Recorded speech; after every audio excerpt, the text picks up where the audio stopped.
There's almost 1,000 miles between the two Riviera towns of Torquay, England and Saint-Tropez in France. And they share a common interest, but it's not the weather.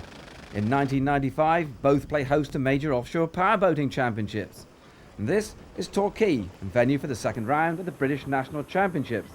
And in a year when Britain is to host 3 major world championships, there's inevitably some pretty fancy and revolutionary hardware on show here, including this hot little number from John Miller, built by Midas Marine to his own design. Well, I mean, the builder only builds 2 boats a year for racing, really, and all their boats are excellent quality. So I wasn't really looking for a high-class boat because I knew that whatever shape we built would be a good quality boat. We were looking for sort of specific characteristics. We intend to take it to Dubai and race it there. The World Championships are in Norway. There are Class 2 World Championships here in Cowes. So whilst it's not really a Class 2 boat, there were specific sorts of water that we wanted it to be good at, and we designed it to be good. For Mike Standring, it's a return to the sport after propelling Gina Campbell around the offshore circuits for a number of years. He took a break, now he's back in Class 2. No, absolutely. I mean, I've been racing for many years, but this is my first return for something like 4 or 5 years, and we've done a lot of work on the boat over the winter.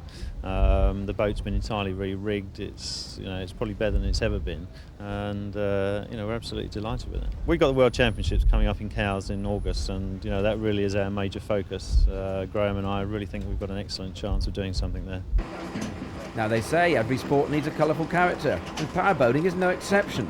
Charles Burnett III is both a colourful and successful businessman and carries that success onto the water in 1995, campaigning both the national and world championships in a brand new Bootsy rigid inflatable.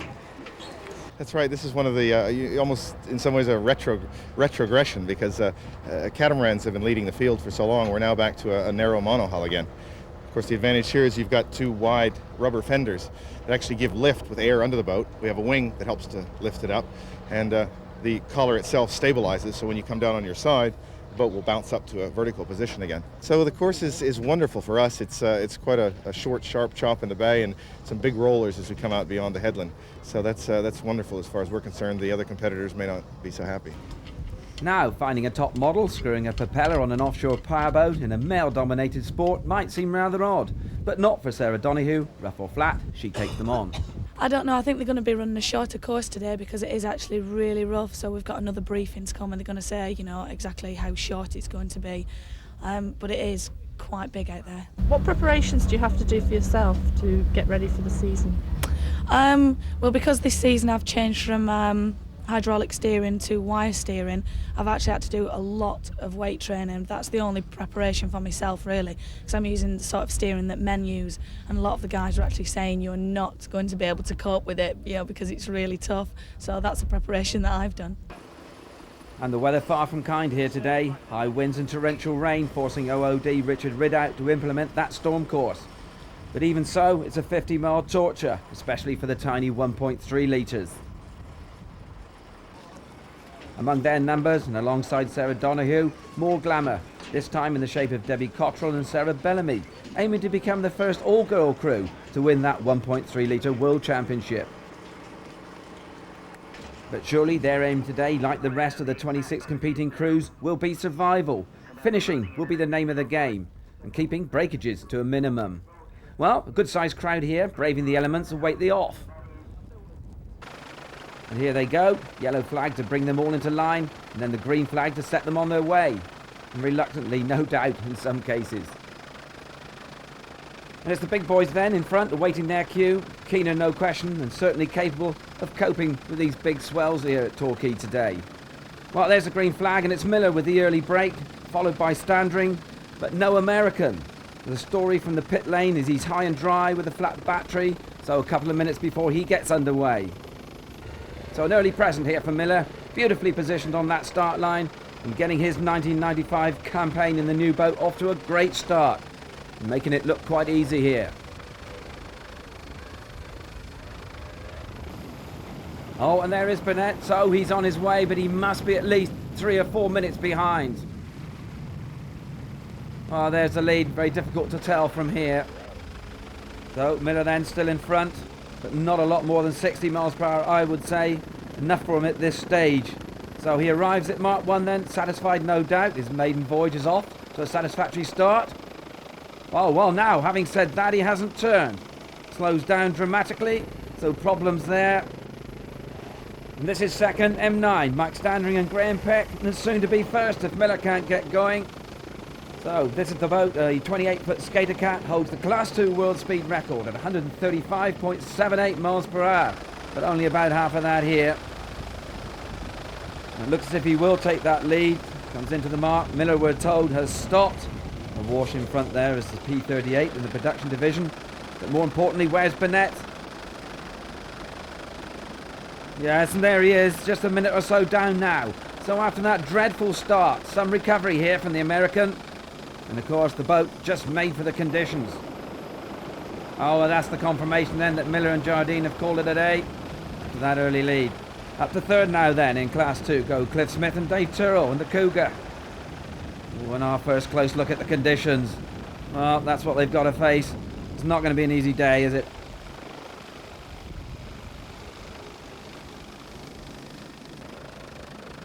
Back with the lead and still Standring withstands the challenge from Burnett, but surely it won't be for long.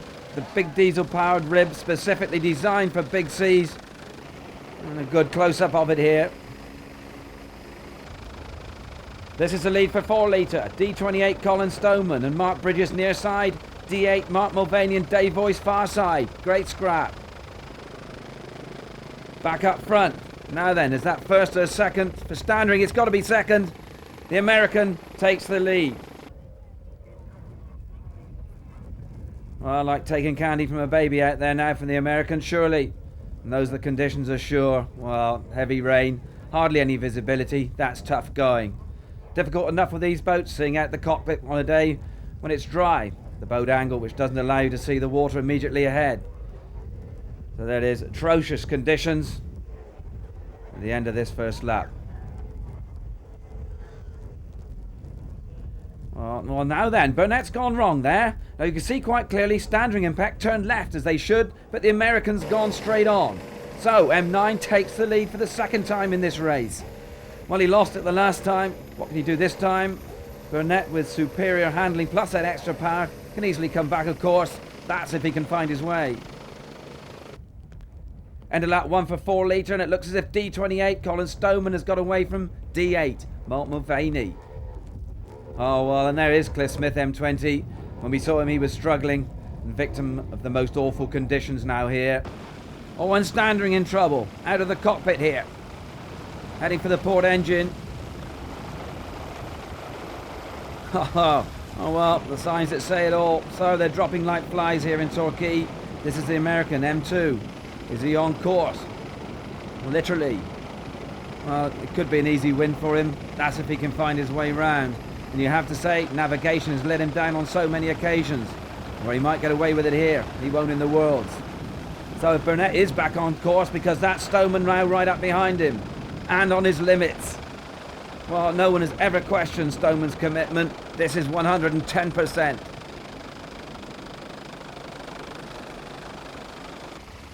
Oh, and he's through. Burnett paying the price for some sloppy navigation. Stoneman near side, Burnett far side. Side by side, they dance for 2 laps with neither prepared to surrender.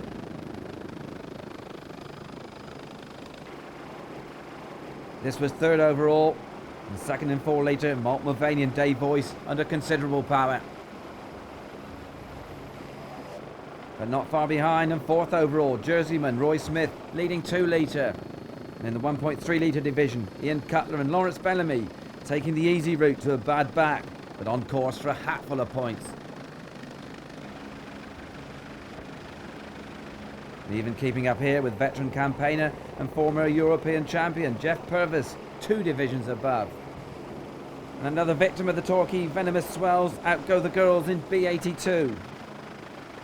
The Navy are still going, here by invitation. Her Majesty's Marines can still rule the waves, albeit in rubber on this occasion. Well, that's the tip of D28, Mark Mulvaney's former World Championship 4 litre winner. Lovely shot there, the boat lying third now overall.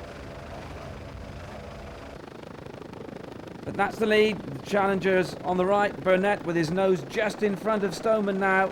And on the left, the battle for third place in 2 litre between the Mumfords, Mark and John, and Robin Parrish and Tony Davis in the yellow and red boat. So in the closing stages now, the shot that surely shows what a great leveller the weather can be. 1100 horsepower this side, just 150 the other. Yet little noticeable difference.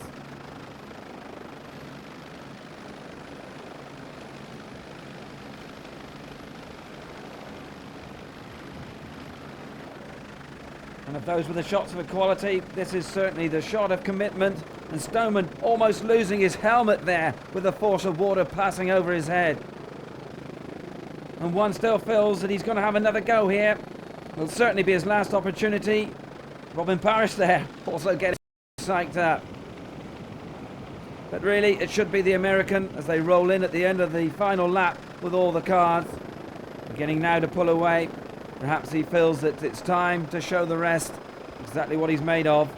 But another good mark there from Stoneman. He does cut so tightly to those marks and it picks him up in valuable time and space.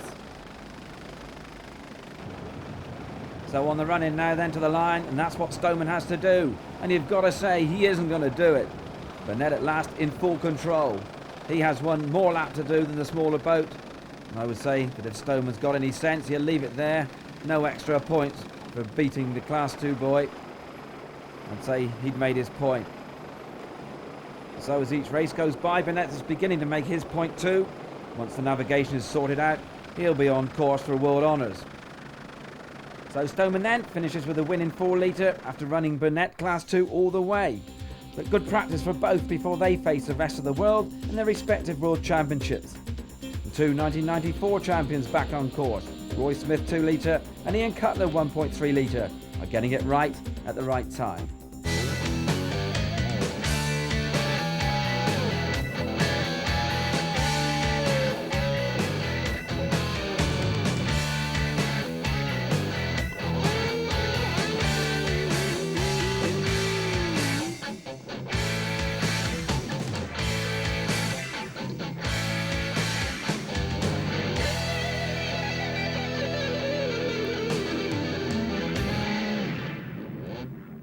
And it's Falmouth, England playing host to that third round, and a town rather better known for larger craft.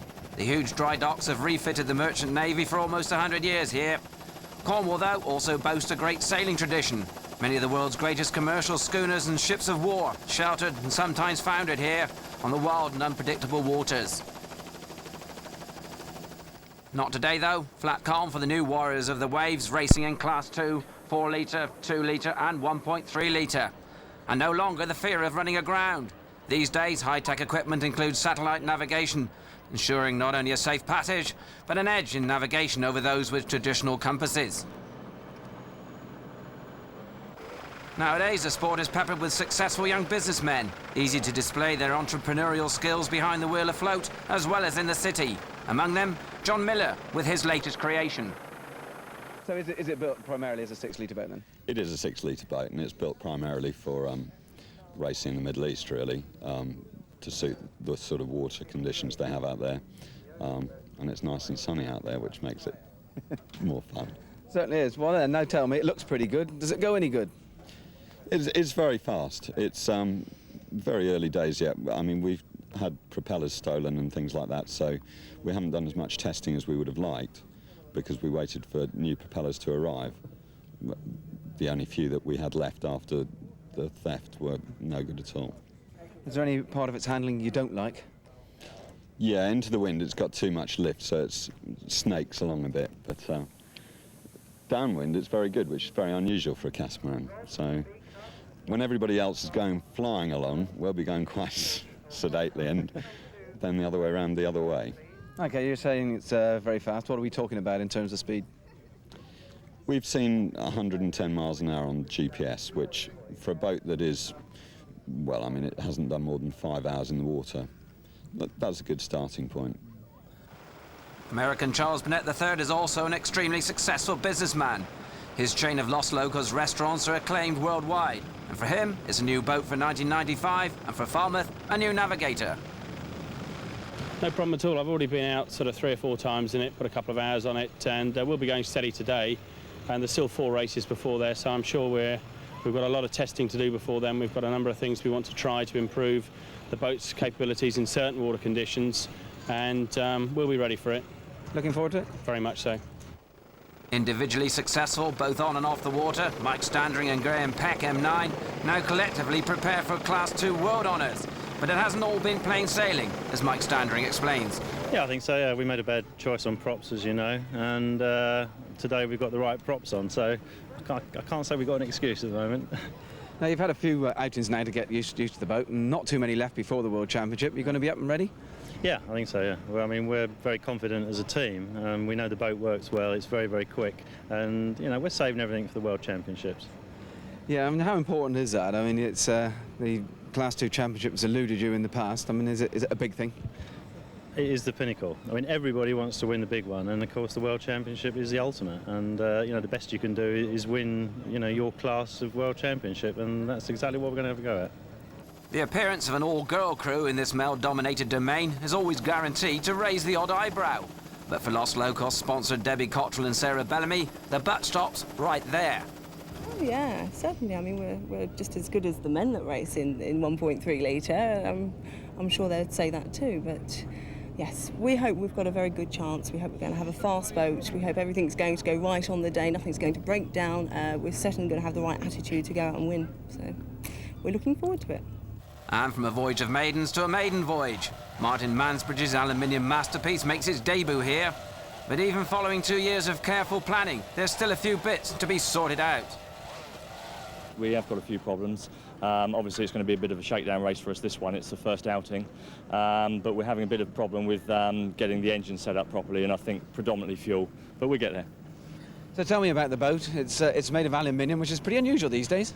Yeah, not so many are using aluminium anymore, but with the minimum weights being brought up, you know, we feel that there's an option that we can have a bit of strength where it's needed, and also with the lightweight aluminium that's been used, we can keep very close to the minimum weights to make it competitive.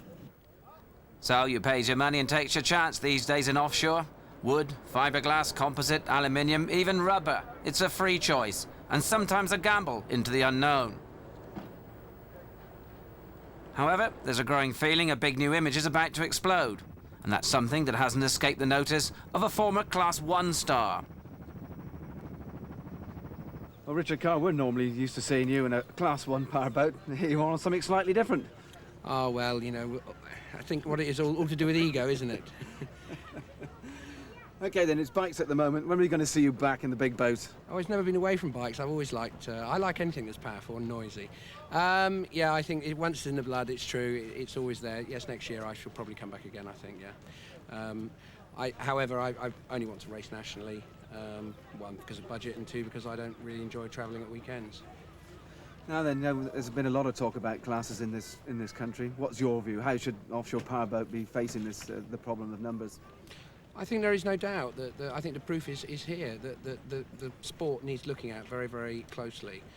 There are too many classes without any doubt, and I think that we need to focus on that point and to bring down and condense the sport into maybe 2 or 3 different classes.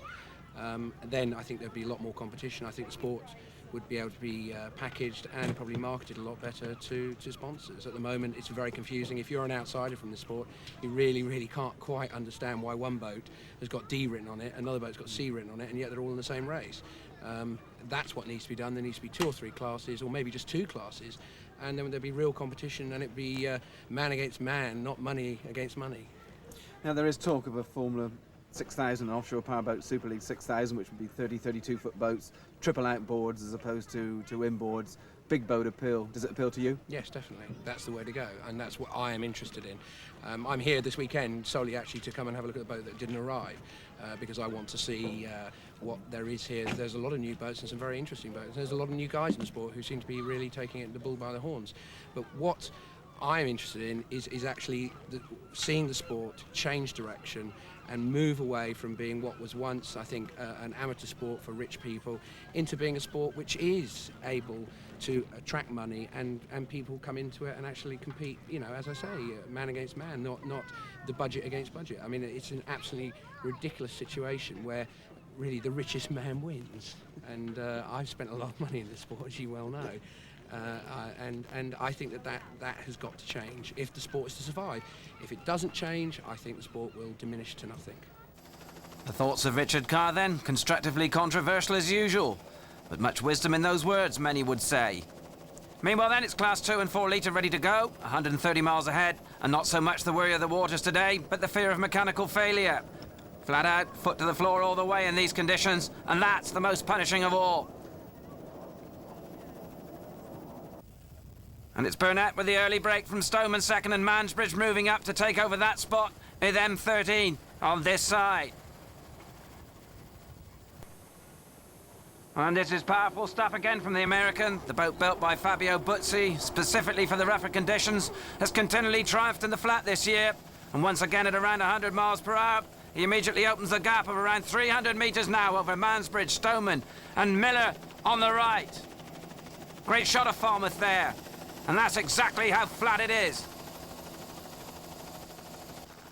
We go back for the second start, 2 litre and 1.3 litre, 101.2 miles for the former, 76.59 miles for the latter. That's the target, and 2 quality fills here. Both governed by standard engines, no modifications allowed, so naturally it's pretty close.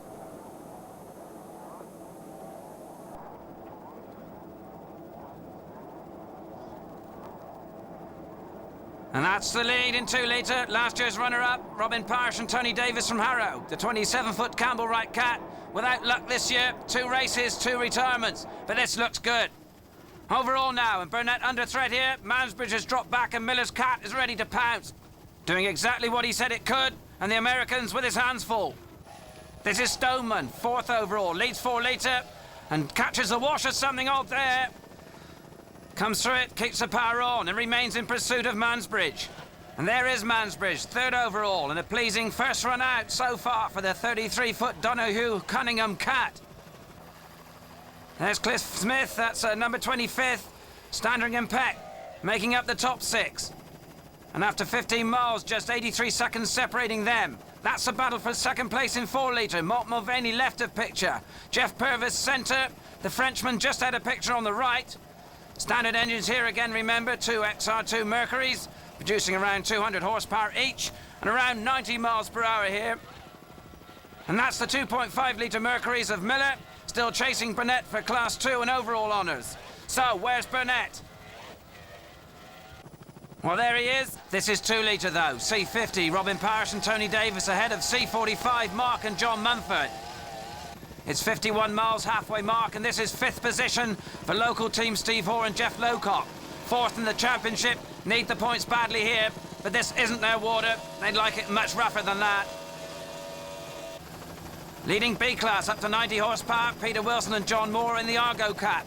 3rd in the championship, and 15 points for the win would give them at least 2nd, maybe even 1st. And perfect conditions there for the Tiny Cat. 4 litre leader here, Colin Stoneman and Mark Bridges. Maximum points from round 1 and 2. Also 1st and clear here. 1 minute 28 seconds is about 1 3/4 miles the lead. And there's the wash now ahead of Burnett. We're back with the leaders. Is it Miller? Well, it was Miller, in fact. Burnett is storming it here. Miller won't be amused by that. Obviously, Burnett wasn't either. With the tabs up, boat rocking from side to side, he retakes the lead. Leading the championship too by a clear 11 points from Cliff Smith, number 20. And a good debut here by co-driver Peter Dredge. They take the mark. It's 40 miles to go. Where's Miller? There's Miller. Round about 400 metres astern. So the advantage truly back with the American. Oh, and that's Mansbridge. Now then, he's on a roll. He was 2 to 3 miles back earlier on. He's gained 1.5 miles there on the leaders in the last 20 miles. And that's the reason. Standringham Peck, fuel load lightning, speed increasing, applying the pressure. Everyone now in the top division over 90 miles per hour. And the American once again with his hands full. But runaway stuff in 2 litre. Parrish and Davis have dominated it so far. Remember, no points in 95. They need this one. 1.3 litre, and it's time for Peter Wilson to soak up the pressure. That's Ian Cutler right behind. Well, he had it all his own way early, but not now. And the girls closing. Debbie Cottrell and Sarah Bellamy up to 3rd. Best of season for them. Oh, and look at this. Mansbridge still on that roll alongside Miller, and in fact going past Miller. So it's a winning combination at last for the Southampton man. But can he maintain it? Miller, I'll tell you, won't give in lightly. It's all beginning to tighten up in Class 2.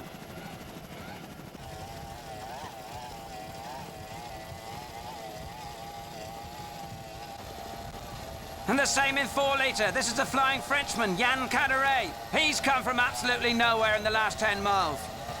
And passes number 6, Jeff Purvis. Now then, I think that's the wash of Malt Mulvaney in second. 92 miles per hour, the ground speed on the helicopter here. And it is Mulvaney. Now then, can Caderet do the double? The man who's confined to a wheelchair following an accident. He's a brave man, and his foot's right on the throttle here. Surely he'll take second and go after Stoneman.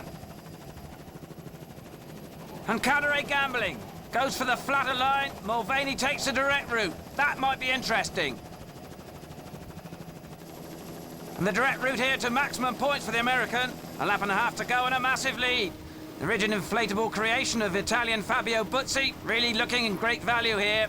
Powered by an 1100 horsepower turbocharged C-Tech diesel. 104 miles per hour the speed, and that's Mansbridge out. Well, that burst that took him past Miller was too much for the boat. What a shame.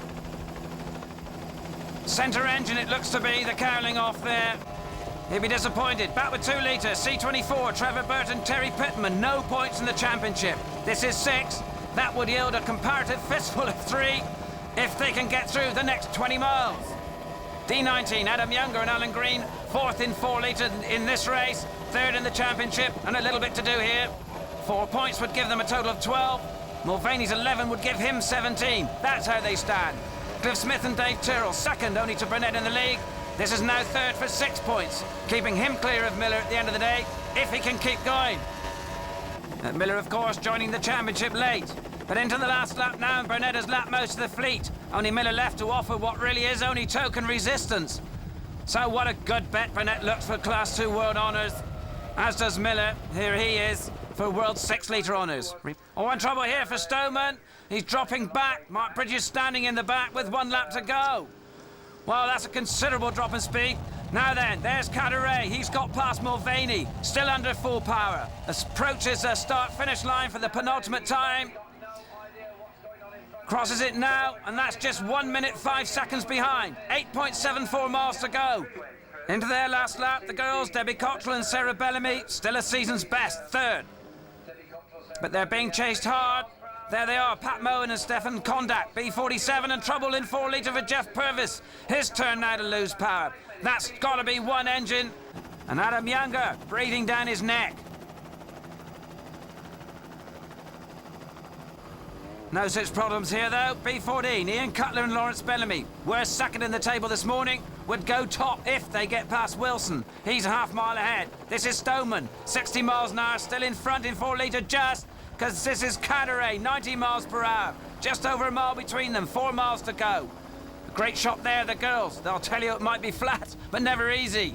Charles Burnett and Peter Dredge, number 2 on the boat, number 1 on the track, averaging over 85 miles per hour. The nearest boat to them, almost 2 miles behind, and there it is, M4. John Miller and Adrian Jardine, just over 1 mile per hour slower. Mark Mulvaney and Dave Voice, D8, along with Yann Caderet, D7, still closing in on Stoneman. Less than 3 miles to go. And the finish line for 1.3, covering the lesser distance of 76.59 miles, and it's Peter Wilson and John Moore who get there first. Led almost from the start, average speed 52.81. Robin Parrish and Tony Davis win 2 litre. 102 miles, average speed 66.04. It's a 3rd for the girls, averaging just over 50 miles per hour. That's good enough for championship 3rd now after 3 rounds. They'll be pleased with that. Well, it's 4 litre next after their distance, 109.94. And it's Yann Caderet who wins after a quite remarkable performance. At the halfway point, it appeared he'd have to settle for 4th, but the Frenchman had other ideas. And Burnett comes home, having travelled the furthest, 134.55 miles, an average speed of almost 90 miles per hour, which means his top speed was around 110. He takes maximum points and increases his lead to the top to 18 over Cliff Smith. And John Miller there, M4 arriving in second. He'll be pretty pleased with that too, with the World Championship just around the corner. Time though now for a word with the winners. Tell us about today's race quickly. I mean, it looked pretty easy out there, was it? It was quite a flat race, and unfortunately we were down about 10 knots on our top speed, so our average wasn't what we'd hoped, but the boat flew, as you saw. Yeah. Right, Peter Dredd, this is your first experience in the rubber boat with Charles, if I can put it that way. Is this boy world-winning material? I have no doubt. Yeah, the last World Championship we went to, we took 2 races before we finished one, and then we won the third race, so let's hope we can keep that up. And so to the scoreboard and confirmation of Burnett's victory in 1 hour, 33 minutes, 33 seconds. Cannery's remarkable recovery to win 4 litre. Robin Parrish and Tony Davis's domination of 2 litre. And Ian Cutler and Lawrence Bellamy's first win of the year. Peter Wilson was disqualified for missing a mark. From Falmouth, the roadshow moved on to Eastbourne, where the weather was in complete contrast. The race only lasted a couple of laps, and this was the best of the action.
Then from Eastbourne, they all moved on to Hull.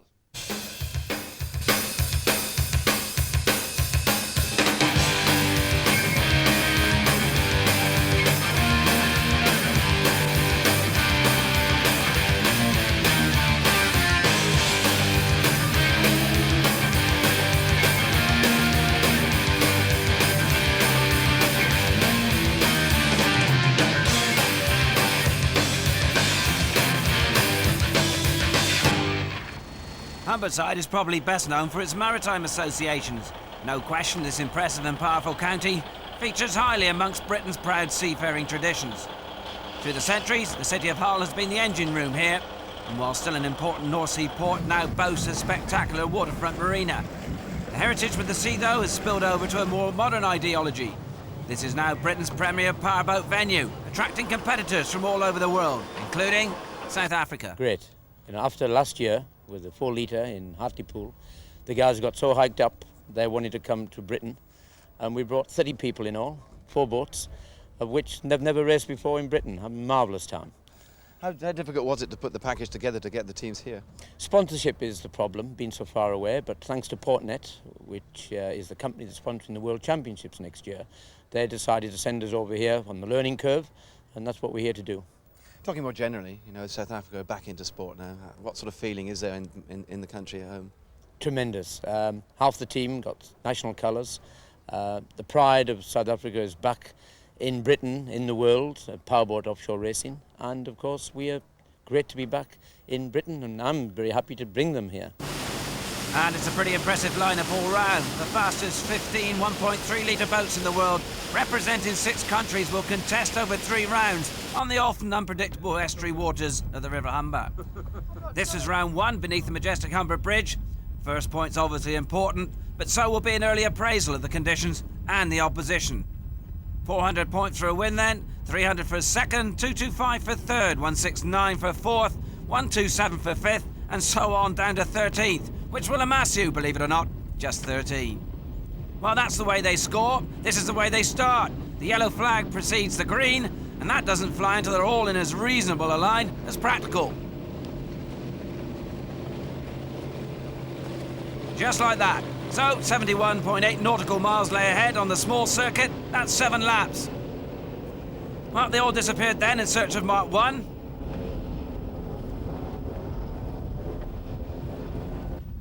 And when they reappeared, it was the distinctive blue decals of Ted Manifeld's B-winged monohull that led the way. It was an early indication of the Swede's determination to put the record book straight. He was stripped of his title last time around because of boat irregularities, but here was looking in good shape and mood to silence his critics once and for all.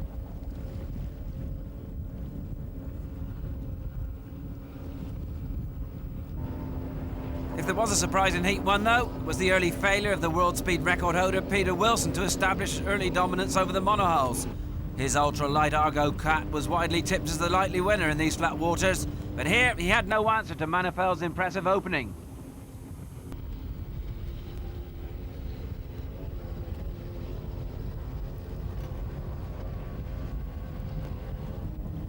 The emergence of all-girl crews in this male-dominated sport is rare, and the glamour of Debbie Cottrell and Sarah Bellamy had already turned a few heads in the pits. Now, they were turning a few on the water. It was an early third for the early birds.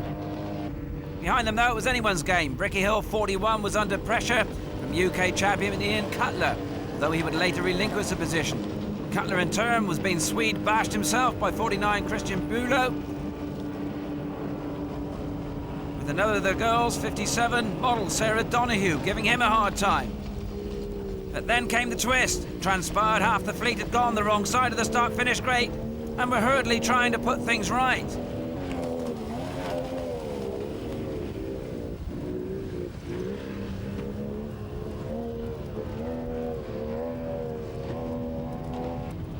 Including, believe it or not, the hot favourite number 7, Peter Wilson, who dropped from a healthy second to a distinctly unhealthy 8 with this manoeuvre.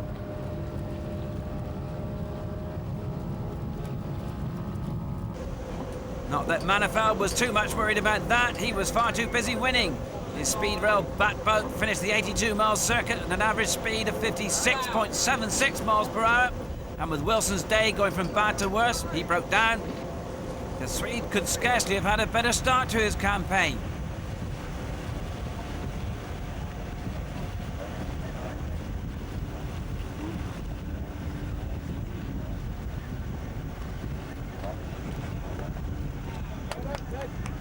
And naturally looked pretty pleased with his 400 points haul. A much closer battle took place between Britain's Ian Cutler and the Swedish ugly duckling driver, Christian Bülow, albeit almost a mile astern. Bülow had filled second place after Wilson's demise, but Cutler harboured other ideas and pinched his 300 points almost on the line. So after round 1, Manifeld had 400, Ian Cutler 300, Christian Bülow 225, and the girls Sarah Donahue and Debbie Cottrell taking 169 and 127 respectively for 4th and 5th. Well, tomorrow's always another day, as they say. We were up early to catch 1 or 2 of the views from the cruise, including first day runner-up, a young man, always confident, whatever the odds. We're going to try, certainly. We've got another 2 rounds to go. As I say today, not really our conditions, but I think possibly a little bit rougher than the first round. I'm not sure how Ted will go in the rough, so hopefully we'll be able to haul him in, yeah. Today also began with promise for Debbie Cottrell and Sarah Bellamy. Although they couldn't maintain that early third in Heat 1, it was still all to play for. You could be the first all-girl crew to win a 1.3 litre World Championship. How would that feel? Fantastic. I mean, that is our aim. This whole week is for us to do as well as we can, and of course everyone's aim is to win, and we want to do that. But all the other teams from around the world, they've been absolutely fabulous to us because we are an all-girl crew, and they want to see more girls racing. So I think everybody's rooting for us, so we're going to do well. We hope to do well. Well, Peter Wilson, unlucky in the first heat. Might have been first, might have been second. In the end, there was nothing for you. How about today? Well, they've been working for 2 days solid, getting the motor stripped down and rebuilt, and the mechanics have gone out now to test it, and we just wait to see what the results are going to be. But theoretically, the weather's reasonable for us, and we're hoping for the best. John, pretty easy day for you on navigation? Yeah, we've had a lot of bad luck of late. Just about everything seems to be going wrong. I'm thinking about having the boat exercised by a priest this morning to try and change our luck somewhat. So we'll just have to see how we get on. And while John White prepared for a little exercise, it was a little exercise from Manifeld, already returning from the practice pitch with a disturbing look of confidence about the whole affair. The South Africans were also early risers, trying to extract what life they could from the lifeless waters with their heavy water monohulls. 7th, 9th and 10th in Heat 1 was an injustice. Well, we've got 2 boats running pretty well, 2 boats not so well. So it all depends on the weather, I'm afraid, and the wind. You're looking forward to it? Oh, yes, most definitely, yes. Yeah. It's been a very hectic week up till now. We're really tired by now, but, well, yes, we came here to do well. We're not doing that well, but we're enjoying ourselves. Fingers crossed all round then for the fine ambassadors of the new South Africa. And a fine ambassador for British powerboating is here also. Class 1, Steve Curtis, taking a look at life at the other end. So Heat 2 underway then. Not so far this time, just 3 laps. 41.75 nautical miles if you're feeling nautical, or 48.01 if you're a landlubber. Same start, yellow flag, then green. That looks like a pretty straight line to me. They won't get it much better than that.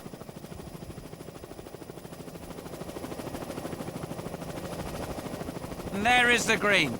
So, will it be Manifeld for Sweden, Wilson for Britain, or maybe even Lambert for South Africa? He was the best in Heat 1, and the boat's going better now. Or it could so easily be a complete surprise. Standard engines, remember. So it's the hull of the prop and the preparations that makes the difference here. And sometimes even the weight. Most crews on a strict diet well before the event. And once again, it's Manifeld and co-driver Thomas Berglund with the early break. Manifeld glancing behind occasionally, looking for Wilson, I would suggest. The conditions are flat, favouring the cat, so that's the boat he'll be worried about. And that's the view from behind, and it's Kent Carrison from Sweden who's second, and that's Wilson on the left, he's third. That's fourth, and the most unlikely position for Simon Woodpower and Class 2 Charles Burnett's manager Mark Pascoe. Well, they said they were here for the beer. Plenty of knowledge, but not much control, it appears. 9th in Heat 1. Yielded 40 points for them, though. Mark 1, Heat 2. 45 still leads from 140 and 7, and if it stays like that, Manifeld will win the title with 1 race to go. And that's the best of the South Africans. In the first round, it was Craig Lambert. This time, however, it's Mark Jones and Grant Harrison flying the flag. That was 5th. And under pressure, in fact, it's Craig Lambert who's supplying it. That infight taking them both past Woodpower. But it's only 8th for Cutler, 2nd in round 1 and looking to close the gap in round 2. But not like this. Once again, conditions just too flat for his all-aluminium forged craft hull. And that's our first look at Dean Grimbacher and Mark Freeborough from South Africa, number 13, near side, battling with Sarah Donoghue and Debbie Cottrell. Grimbacher 8th in Heat 1, Donoghue 4th and Cottrell 5th. Close up there on the diminutive figure of Sarah Donoghue with her co-driver Annan Leighton. She's a model by trade, but aggressive by nature, determined to get to the top of the sport. Moving back, the hills with a mountain to climb here. Ricky and Robert, 6th in Heat 1. But this is only 10th. 30 points for that to go with a 95 they already have. They need more. Start-finish line, Peter Wilson, but is it the lead? No obvious sign there of a wash ahead. Remember, he was 3rd. Well, John White indicating a little more speed would be useful. So, Wilson in here looking in good shape. But the question is, who's behind?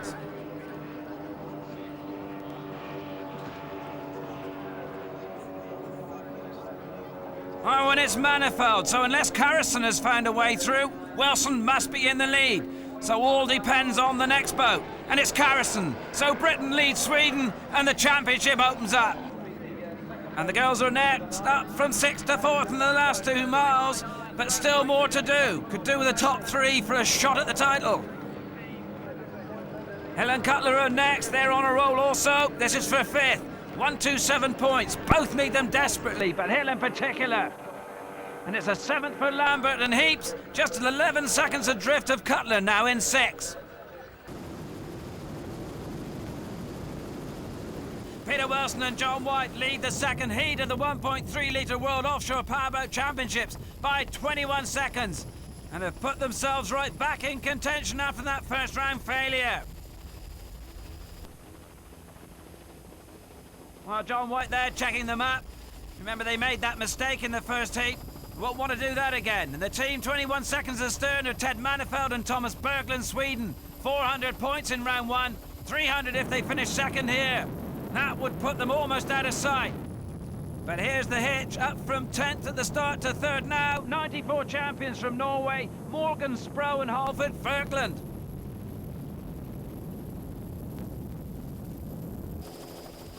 Pushing Christian Bulow then back to 4th and virtually extinguishing his championship chances.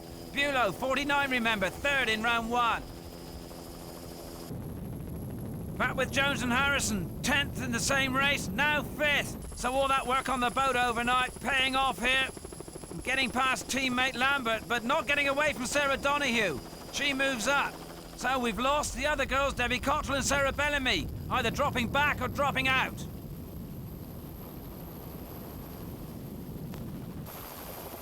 Oh, and it's dropping out.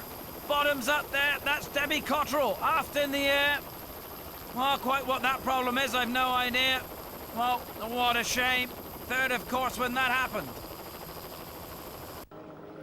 But Wilson steams on, 3 laps down, 1 to go for the Guernsey man. Has to win, but would also love Manifeld to drop a place or 2 in these latter stages. Well, there is Manifeld still 2nd.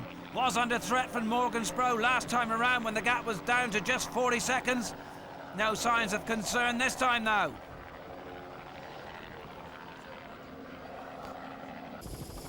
And there's the tail of the leading South African from the first heat. Number 9, Craig Lambert, near his camera, has crashed steadily from 4th down through the fleet.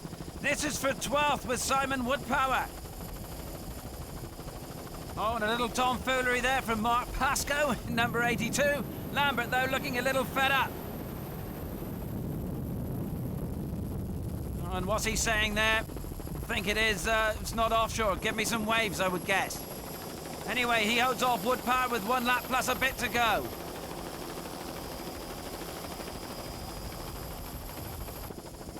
We're back with Wilson on the last lap of leg 2. He leads, and it's laps of 57.24 miles per hour, 57.86 and 58.31 that have put him there. Well, John White there was asking for more speed, and I think what he's saying now is someone's closing. Now, wouldn't it be interesting if that were Spro? When in fact, White having a word in the skipper's ear? Well, I wonder. And there's your answer. In fact, it's Manifeld who's closing in. And I would suggest it's around 10 seconds with 4 miles to go now, the gap. Couldn't be much closer than that. This is Cutler now. Well, he was battling with Ricky Hill for 5th. Looks as if he might have settled that one, but needs more than 127 points with Manifold 2nd. And back with Grimbacher and Freeborough now. They're up 1. Past compatriot Simon Killian. This is 8th. We're 8th in Heat 1, of course, so consistent if nothing else. And there are the Killians, Simon on the wheel, and Hans holding on for dear life. Well, what's more, they love it.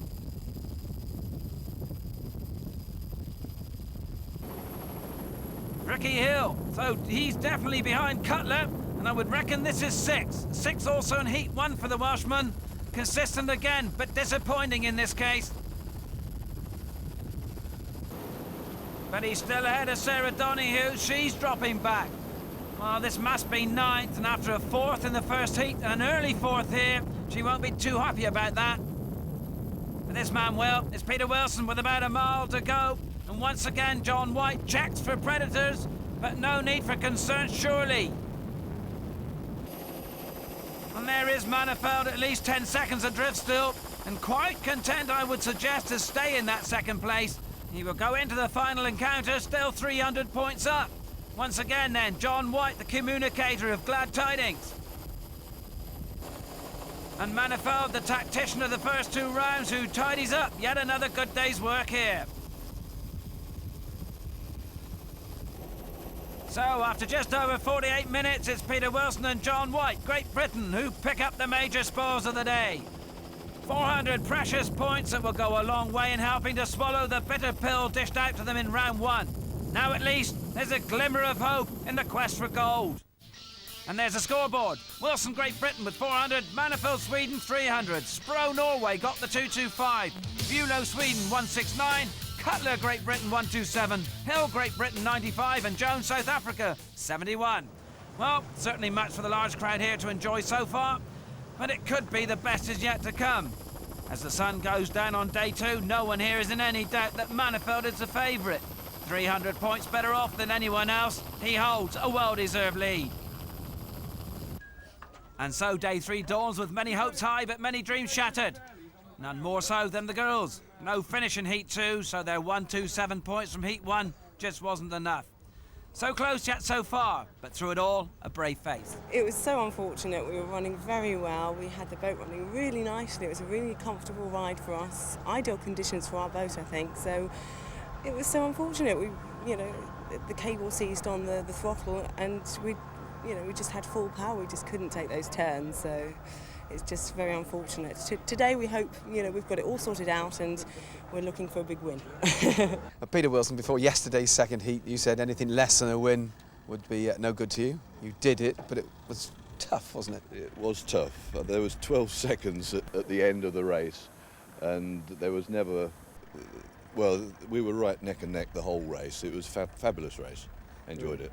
It certainly was. Now then, what about today? Another win, obviously, but can you still pinch that championship? It's very doubtful, I think. Misfortune for the poor Swede is my, the sort of thing that might happen, but it could happen to me or anyone else. I'd be happy, to end up perhaps second in the championship then.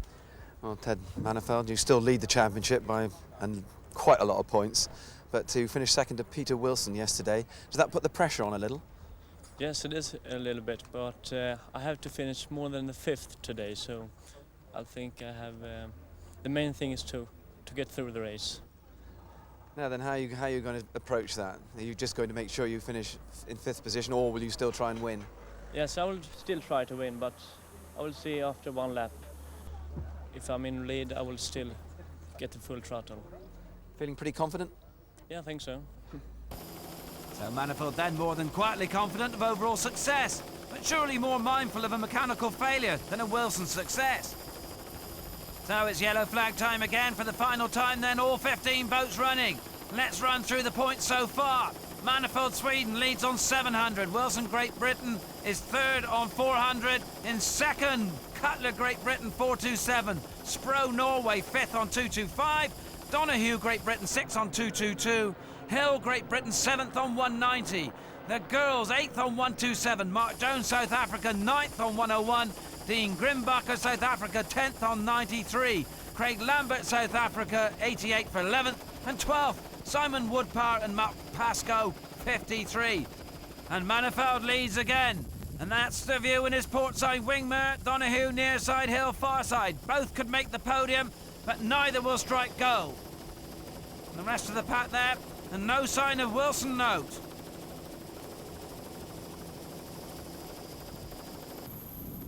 And he's not here either.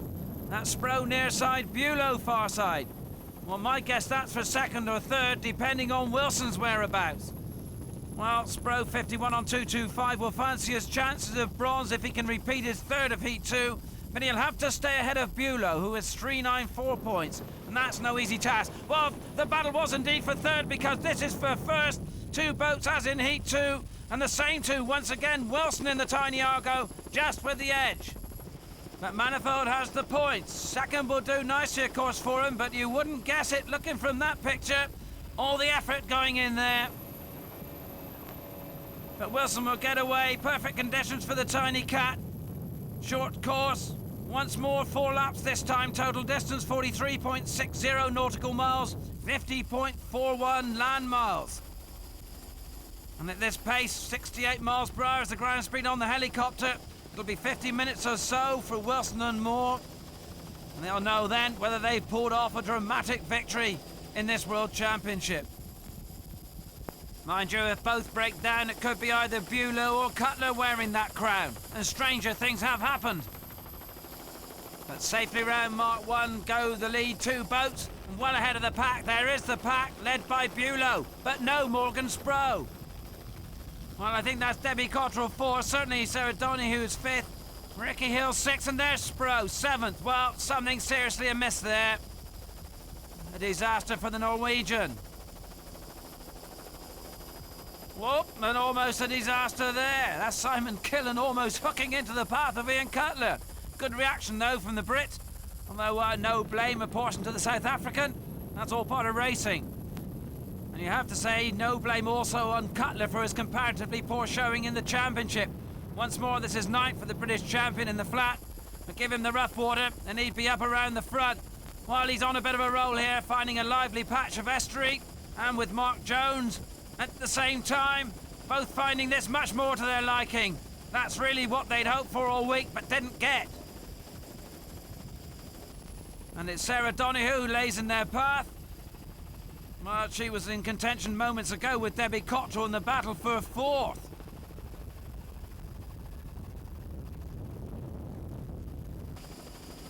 The battle then between the boats is 6th and 8th in the championship.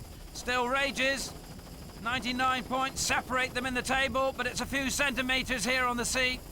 Donoghue with the advantage now. That's Cottrell. Whoop, and almost together there. The heat of battle almost fueling the collision. And fired, I'm sure, by Cutler's impending presence. He was certainly closing when we last saw him. And almost on board there with Sarah Donoghue. Alan Leighton astern looking quite cool. An accomplished driver in his own right. And few will accept the position sitting in the back. They like to have the wheel in their hands.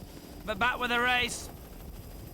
And there, I think, yes it is, there's the reason for the girls concerned. Ian Cutler cutting a swath down the inside. He's loving this. Much more like the form of a national champion, this. Meanwhile, Donoghue pulls marginally away from Cottrell. Great shot there of the new Frode boat. Just under 60 miles an hour here on the helicopter. And there's the trio marching on. Ricky Hill, 41, will be next to fall in this entertaining infight. Or Willie, Hill holds on. Has the better line to the mark. Cottrell has the worst. It's a long way round for her.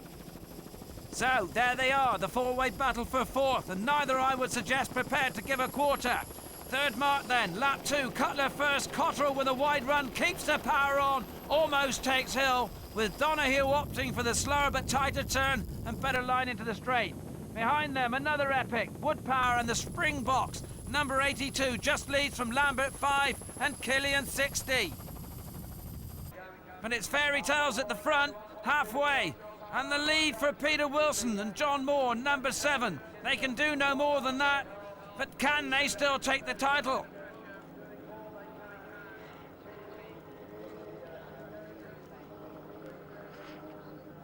In their way, and indeed in their wake, lies Ted Manifelt. There he is, needs only to stay in that wake to win. But should he break, Wilson will leapfrog the Swede to grab the gold. A sort of turnip for the books, you might say. And this is for 4th, the girls still with a hill to climb. Ricky Hill, in fact, number 41. Well, just over 1 lap to go now for the leaders. A little more back here in 8th, 9th and 10th position. Even so, the ground speed on the helicopter around 16 miles per hour still, which gives you an idea of how closely matched these boats are. 1 mile per hour makes the difference here. This is 8th for 82, Simon Woodpower and Mark Pascoe, typifying the spirit there in which the championship's been run. But this is the lead with just over 10 miles to go. Peter Wilson and John Moore, clinical in the execution once again. Both beautifully prepared. Behind, the pair who did so well in Heat 1, now with the pressure off in Heat 3.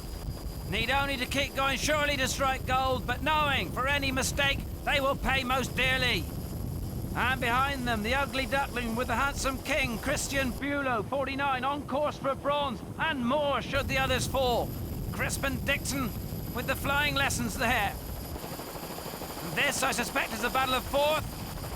Yes, indeed, Debbie Cottrell Yellow beginning to pull away from Hill, and Ian Cutler spotted there in the background. He's in 6th place, and out go the Killians. So, a miserable end for them, but solace surely in the knowledge that although the trophies were few, the hearts won here were many. And here they come again, Wilson and Moore still in control of the race, but the destiny of the title still controlled from further back. Well, John Moore taking a look there beyond the stern, but there won't be a great deal to look at or a great deal to be concerned about. Manifeld almost 20 seconds adrift now. There he is, and giving the impression that any contest fore or aft is simply unnecessary for him and out of the question. Much the same goes for Bulow. 2nd, 3rd or 4th will guarantee bronze for him unless Cutler is suddenly into the miracle business.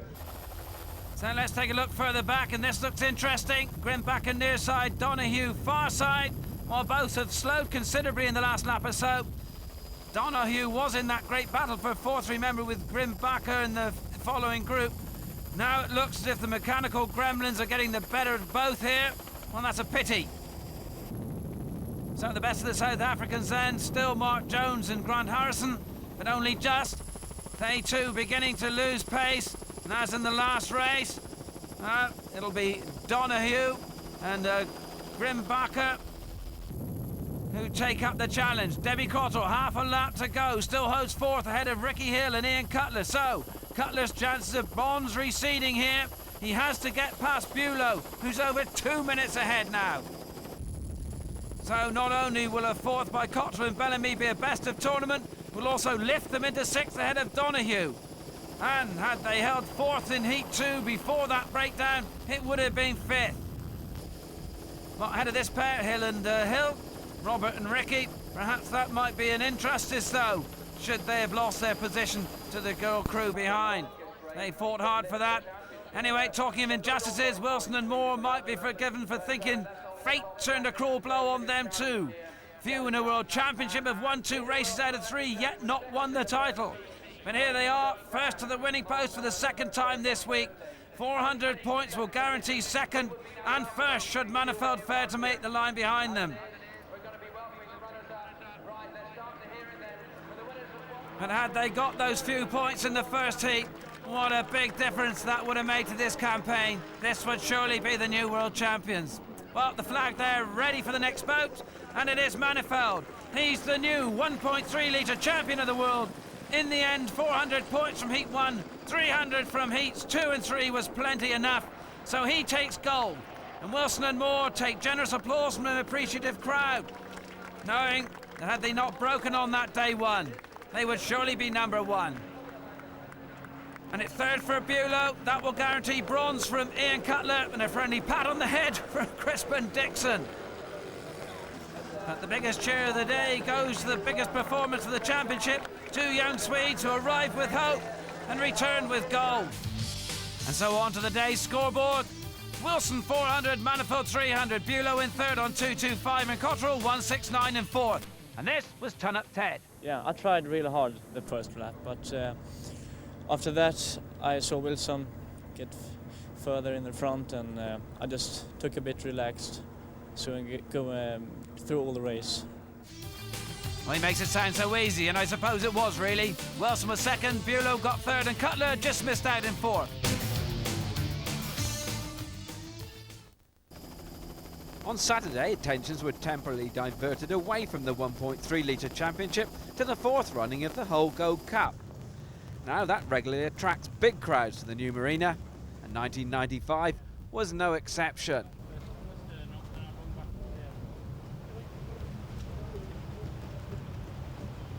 Early proceedings on the water were dominated by the surprise but late arrival of Fabio Buzzi's latest creation, TRM 95, under the command of Richard Strutton Jr.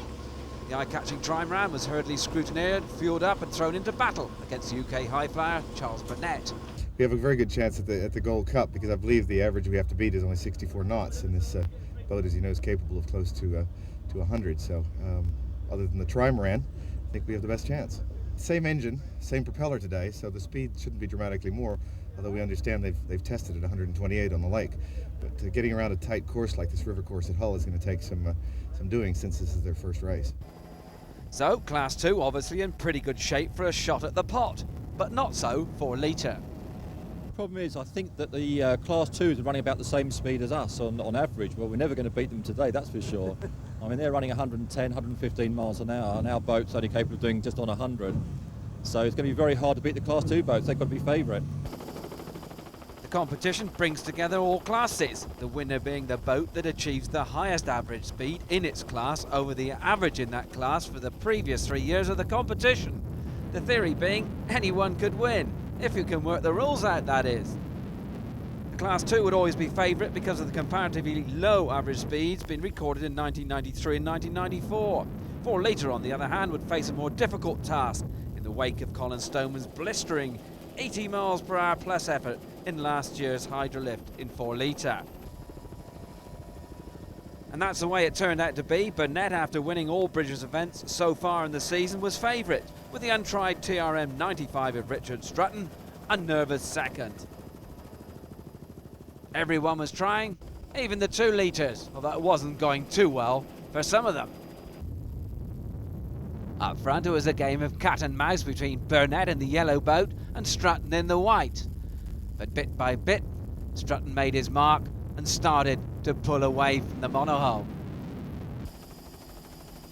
However, by the halfway mark, he made an uncharacteristic navigational error and was suddenly a good mile adrift. In the other divisions, Jeff Purvis was making his point, as was Alan Butters in D84, the Castle Motors boat. They were simply being outclassed. In the 2 litre division, the best of the pack was C99, lovely jubbly bubbly from Jersey.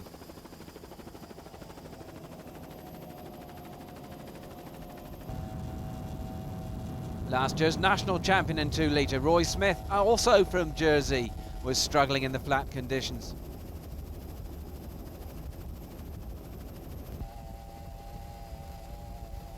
Another of the high flyers in 2 litre who was making no impression on the Hull Go Cup. Father and son team of Mark and John Mumford.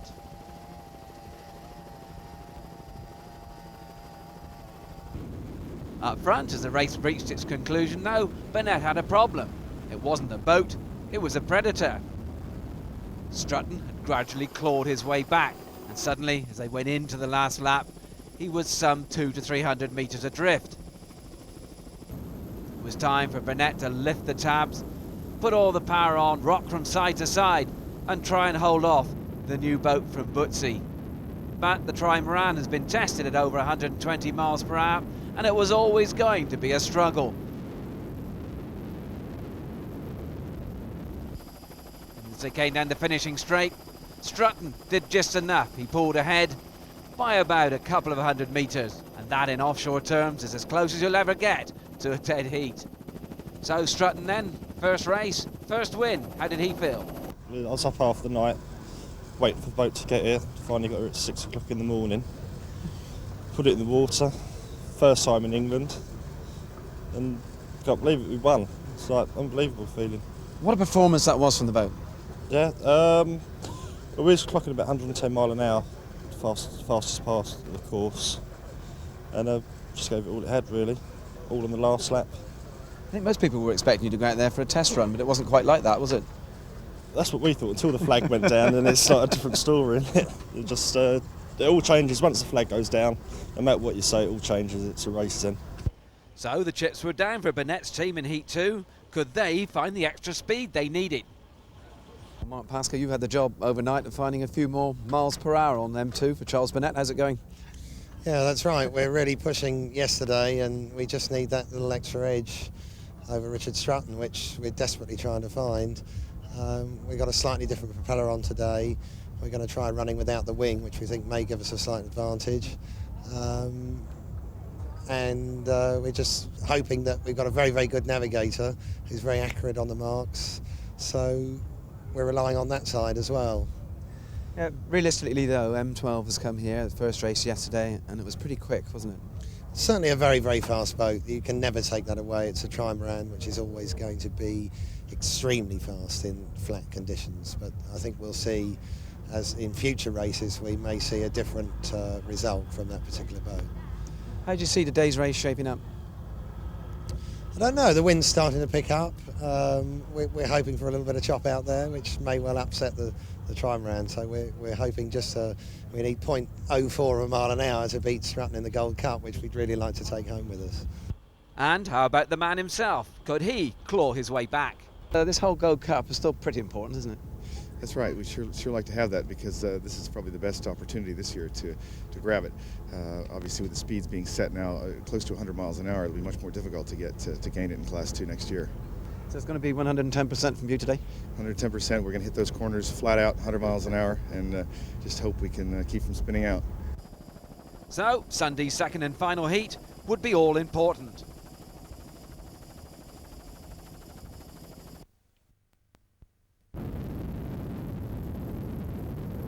Burnett's aggressive approach to the sport is fired with the insatiable desire to win, and that took him into an early lead in the race, but Stratton was always there, hanging on his shirt tail. But Stratton was having problems of his own, in the shape of M9. The skater of Mike Standring and Graham Peck, the world speed record holding boat at 137.5 miles per hour in Class 2, was always going to be a threat of some sort. It was reliability of anything that would let them down. It did so in the first heat, but now they were on the pace. Jeff Purvis was suffering from the same problems he had in Heat 1, the blistering pace the year before of Colin Stoneman. Elsewhere in 2 litre, Neil Holmes, C3 and the ultra-quick Hydrolift was trying his best, but he too was off the pace.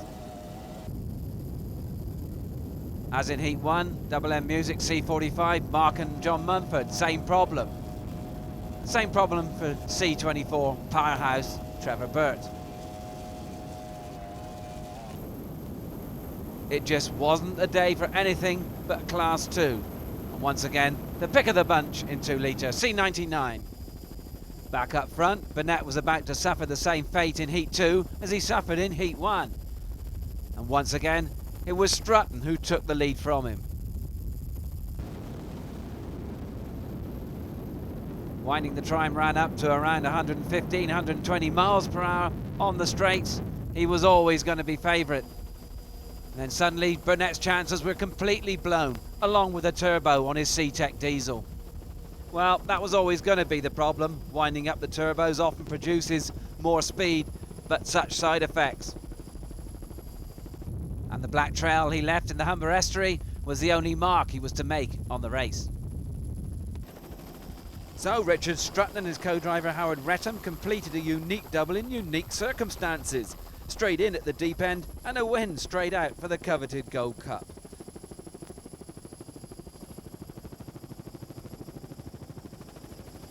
Burnett had the consolation of knowing he couldn't have done any more, and both reflected on quite a scrap. Right, then it was first and second yesterday, it was first and third today. Howard Retham, it worked in your way. Well, it wasn't going to be that easy today. I don't know what happened. We had lost some speed in the early part of the race, and I think I knew what it was, and we managed to pick it back up. But Charles was giving. I was somewhat concerned on the first lap and a half, to say the least. But luckily, we were able to hold him in the rough, which gave me a bit of pleasure, and just able to snuck past him on the flat a bit. He was barnstorming it on the first couple of laps, wasn't he? Yes, it was a bit embarrassing. I haven't got some part of my mechanical gizmos going in the right way, but I don't know which one it was. Well, I won't say which one it was. But Charles, what can we say? In the end, it was all or nothing today. In the end, it didn't work out for you, but even so, another good performance. Yeah, we sure had fun for the first few laps, and then unfortunately lost some power in our engine, and lost the first turbo, and then the second turbo, and ended up coming across the line with the help of a tide at about 7 knots. So what a spectacular finish there.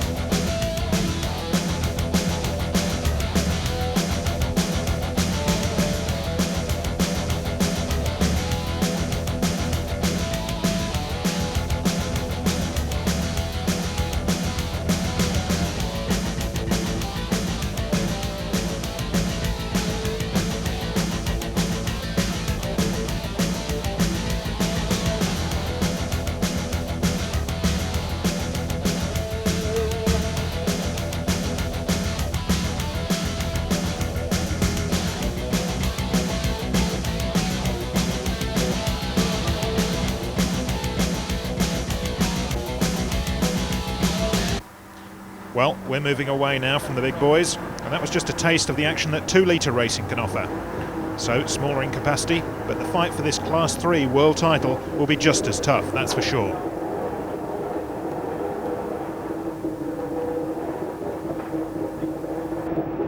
Contenders from right across Europe, but for the home fans, many hopes will be resting with the driver of C3, Neil Holmes, 7 times a world champion, but never in 2-litre, so he'll be making a special effort here. But he's got the likes of young pretenders to the crown, Steve Nicol and Daryl Dyke, their first worlds. They'll be capable of setting the form book in C99, that's for sure. But the man they've all got to watch out for is the reigning 2-litre world champion in C41, Armando Baroni. What did he feel about his chances here on English waters? Non lo so, è un momento abbastanza. At this precise moment, I don't know, because we've seen what the others can do, but we don't know how we will do. This is more a circuit race than an offshore race, for this first race anyway. There are many turns and many laps, which don't suit our boat. Our boat is built more for navigation. But there are 3 races, and today we will measure everyone up, and we'll see how they perform, along with ourselves. The boat is new, and our new boat was built on the basis of last year's. But focusing on safety, we've put a safety cell in, with air, and all our extras to allow us to go into rougher waters, and in collisions not to be sinking. So, all in all, I think we're ready for all conditions and any problems in this new boat. Confidence from the Italian, but if the conditions are flat, they may well be following home one of the Hydroliths, recognised to be probably the fastest 2-litre boat in the world at the moment. C21 though, Scott Ellis's ageing Campbell Wright catamaran could spring some surprises, and watch out for C25, Steve Hoare. 1 engine this year, he had 2 on the same boat last year when this happened. That was in the 4-litre worlds. Well, determination is something Steve Hoare never lacks. This time it's C25 the designation as he makes his way out to the line for the first of 3 races, hoping for better things in 95. Heat 1 of 3 then to decide the world's #1 crew in the Class 3 2-litre class at these National Express World Championships, and 25 boats charged away from the flag and got down to the serious business in the increasing chop. It was a first but important skirmish in the overall battle, and it came down to a duel involving the British pairing of Robin Parrish and Tony Davis in C50 R&R motors. They were the only possible answer to the form of the current world #1 team, Baroni and Beltrami, in their uniblock Zanotti. With conditions flattening out more than expected, the Italian's new catamaran was in ideal surroundings to take the win, but only by 33 seconds after 114 nautical miles. Not the comfortable sort of margin he would have liked. So was he really taking it easy, or was there a real chance he could be caught? Well, the answer to that would have to wait another 2 days until the second leg, but in the meantime, he'd thrown down the gauntlet in the clearest possible way. But unfortunately there was bad news to come. The very next day it was a crashing end to the championship hopes of Parrish and Davis. They turned over during practice and Robin Parrish dislocated his shoulder. But there was more controversy on the way. Well, Roy, the decision's been made. It's going to be Wednesday's course. How do you feel? Gutted. Absolutely gutted, I'm afraid. One must be realistic. We've come here with monohulls prepared to do offshore racing, and unfortunately circumstances have surrounded that we are not able to carry out what we've come here to do, and that's to race in reasonably rough weather. We don't know how bad it is out there, but at the end of the day, you should rig your boats for offshore racing. If you want to run a catamaran, run a catamaran, but we run a monohull and we need the rough conditions. I think it's to do with safety, actually. They don't want to send the safety boats out there for hours on end, waiting for the stragglers to come round. I think it's a shame in some ways, because I think the monohulls deserve a better chance, really. You just will all buy catamarans otherwise. You've got a catamaran, come on, this surely isn't fair, is it, changing the course to suit the catamarans all the time?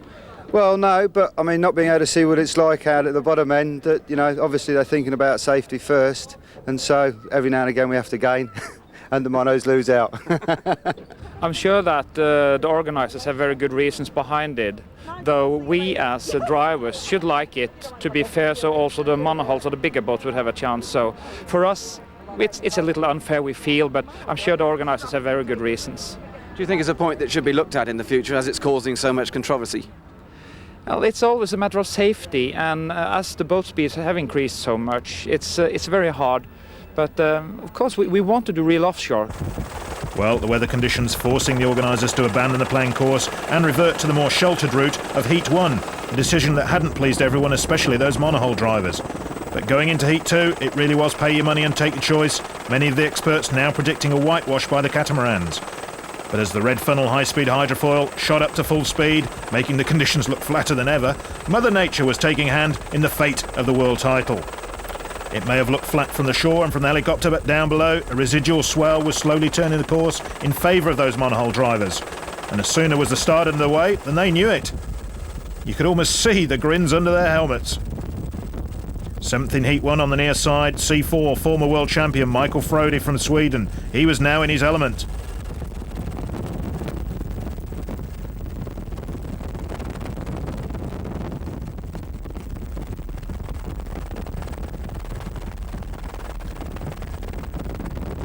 A great start for the monohull drivers. Steve Hoare there, right in the middle, doing well. But it was going to be another British crew, smiling most under their helmets. Jeremy and Alistair Watts were to dominate the lead in their aluminium Forgecraft monohull C96 Alexei. This was going to be a great drive from the two brothers in conditions that were turning to suit their little boat ever more with every mile, especially as they got out towards the bottom, more exposed point of the course. The monohull cutting through the waves might be more suitable, but you've still got to drive it to the limit and keep it on course if you're going to be a race winner. Down at the bottom mark, Michael Frode in second place. Frode has all the experience, and it was he who was sticking with the Brits. He was giving chase for a while in second, but unfortunately it was not to be his year. He was to break down on lap 2 and retire. And the catamarans? Well, this was C99, Steve Nichols. Their smiles had turned to grimaces, and even on the short course, there were no shortcuts for these boats.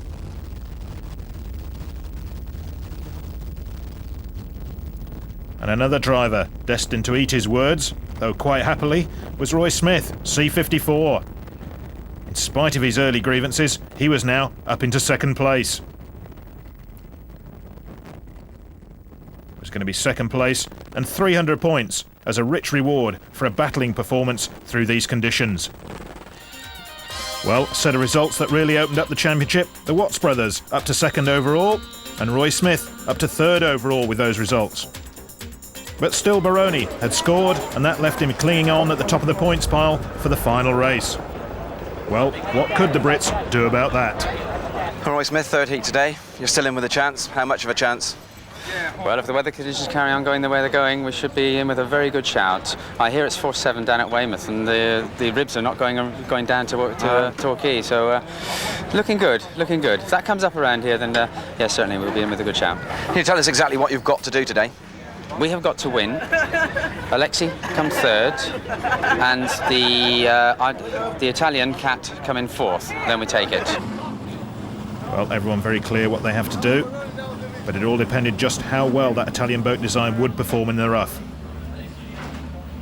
Well, one young team in the race with big hopes, C96, the Watts brothers. 7th in Heat 1, 1st in Heat 2. Did they rate their chances in this third heat? Yeah, I think so. If the wind keeps up in the direction it is, it could be rough in a few spots, which will definitely give us an advantage. Do you know exactly what you've got to do today? Yeah, we've basically just got to beat Zanotti Uniblock and stay ahead of Roy Smith in Commodore Ferries, and that puts us in a good position. Well, so you've heard about the weather forecast, and it's going to be a bit choppy, but is it going to be choppy enough? I think at the start the Cats will pull away from us, but after that we're hoping that after coming out of Poole Bay it'll get a bit rougher, and back towards the island we should pull ahead. Well, everyone very focused on exactly what they've got to do to get the right points. 6 crews of those 21 remaining could technically still take the title, but as they roll out for this third start, with his reputation, the Italian Baroni must still be favourite.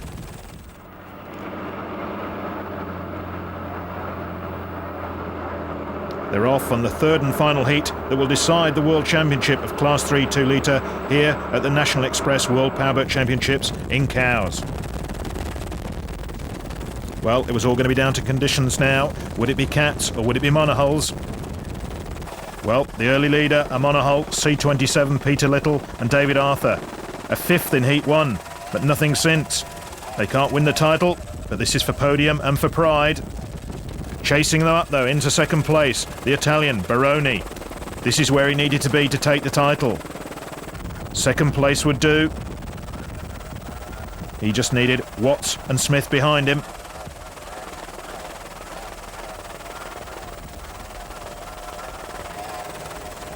But right behind him, Smith had his hands full. Ahead of him, C81, Dave Sperling, giving him a run for his money. It looks as though the conditions were going to be pretty equal between cats and monos. Meanwhile, Peter Little and David Arthur continued to plunder. This was their best run yet, having a great run at the front. But certainly, it was Smith. Up with Baroni, he'd thrown caution to the wind, and he took on the Italian. But the Italian wasn't going to give up easily. Oh, and that was as close as the racing would get. Incredible tactics from Smith. He almost paid the price for pressurising him too much. And also moving up, Steve Hoare, C25, 3rd in Heat 2. He could still strike gold. And not far behind, Dave Sperling in C81. No points after 2 heats, but he was now giving his best performance of the week, here sitting in 5th place. And sitting comfortably and relaxed as well. Well, perhaps an easy run for them, but not an easy run for the team that were eventually going to come down to the finish line in 2nd place. Jeremy Watts and his brother Alistair. In their little aluminium forge craft, Alexei, they'd done just enough. Roy Smith had done everything he could. He'd won, but the world title had just been snatched from his grasp. Well, Jeremy Watts, new world champion, how does that feel? It hasn't sunk in yet, I'm afraid. We've only just come off the boat. Tell me about the race then, because there's a lot of pressure on you. You knew you could do it, but it was always going to be the hard way, wasn't it? What was it like out there? It was a mixture. I mean, around Poole Bay it was very calm. Going around the back of the island there was a good following sea, so we got a fair lead then. And we managed to leave Zanotti behind. But it was really Zanotti we just had to keep in front of. But in the end we just tried to get a finish, and we did. Smith, Adrian Carter, a win on the day, but not quite enough for the championship. Never mind, we knew what we had to do today and we won the race, but it was all down to the boys, and all credit to them, they came in 2nd after us, so we're happy with the result, but could have been much better, obviously. Yeah, well, of course you could do no more. Is there a tinge of disappointment? Slight, yes, but nevertheless we'll still crack a bottle of champagne tonight, I'm sure. Well, crack a bottle of champagne he might, and as he does, he might well remember how close he came to winning that world title. And perhaps how close he came to complete disaster with Baroni.